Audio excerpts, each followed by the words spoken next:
What's up, everyone? Welcome back to my channel. It's time for another episode of Weekend Watch. This is where I let you know how movies are performing at the box office, but I also let you know what new films are coming out this coming weekend to theaters, but also on streaming, so you can decide for yourselves if you want to go out or if you'd rather stay in. In a surprise move that no one expected, Space Jam 2: A New Legacy managed to overtake Black Widow at the box office to claim the #1 spot with $31 million. How did this happen? We all thought Black Widow had enough steam to at least be #1 for 2 weeks in a row. Unfortunately, that did not happen. I'll talk about Black Widow in just a second with my theories for that. But what was the magic formula with Space Jam? As always, I do have my theories. My #1 theory: it's marketed towards children. Movies for children have been doing really well during this pandemic. Tom and Jerry did a decent job, Raya and the Last Dragon, and now Space Jam. It's targeted towards kids. They want to get out. They idolize LeBron James. I could see why kids would be pulling their adults to ask them to take them to the movie theater to see this. Even though you could watch it at home on HBO Max, they wanted to go to the theater. So that's always a good sign. Whenever they want to go to the theater, I'm always in favor of it. It does not matter what movie that it is. Second reason: the marketing and advertising campaign.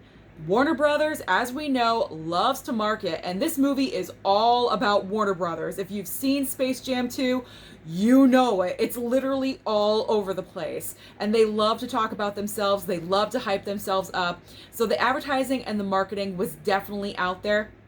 I could not watch television.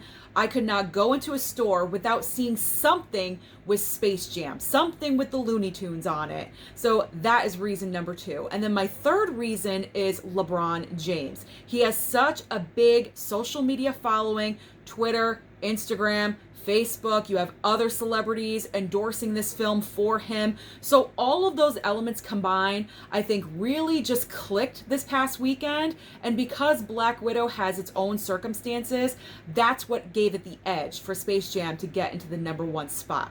So now let's talk about Black Widow. What happened there? So Black Widow in the second spot with 26 million. When you really look at it, it's not that bad. It's only $5 million less. But that's a big drop from 80 million the previous weekend. So what happened? Two theories. The mixed reviews. You have some people that really love this movie like I do, but I had to watch it at least 2-3 times, and I love this movie now. People that only watch it one time with a mixed review are not going to go back again and again, so that is a problem.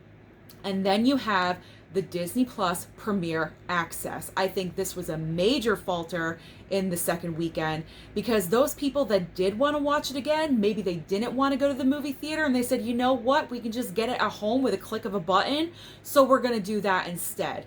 So I really think the Disney Plus Premiere Access severely hurt Black Widow's chances of having a great second weekend and possibly third, fourth weekend. From here on, I think it's just going to dip down. You can't discount what Black Widow has done. It had the biggest opening weekend thus far. I mean, Space Jam 2 is not even close to having that big of an opening weekend. So it did make an impact. But my fear is that this movie is going to fall into oblivion when it doesn't deserve that. I know it's getting kind of mixed reviews from people, but give it another chance. If you can, go to the movie theater to see it. If you saw it first at home, which I did, and then I went to the theater and saw it in the biggest screen possible, totally changed my mind about it. I know it's not the perfect Marvel movie by any means, but it's not the worst. Give it a chance, guys. Give it a chance. I wanted to make more money at the box office, but it didn't do horrible. In the third place, we have Escape Room Tournament of Champions that came in with about $8 million. And then in fourth place, we have F9 with about $7 million. So what is new coming to the box office this weekend to give Space Jam 2 a little bit of competition? We've got some biggies.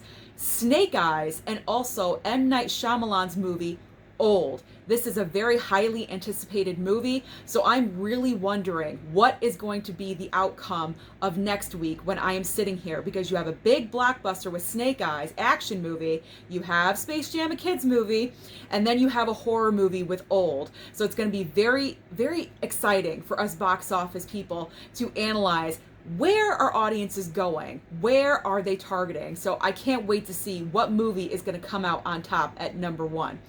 But if none of those are your cup of tea and you want to stay home, maybe you're too busy to go out and you want to stream some things, Netflix does have a couple of options for you. We have Blood Red Sky and also The Last Letter from Your Lover. If none of those are really doing it for you and you kind of want to go the horror route, but comedic horror, over on HBO Max, they are debuting Freaky. So that is everything that is happening at the box office and at home on streaming. Let me know down below your theories about Space Jam and Black Widow. What is going on? Is Disney Plus Premier Access to blame? Don't forget to like and subscribe, and I'll see you next time.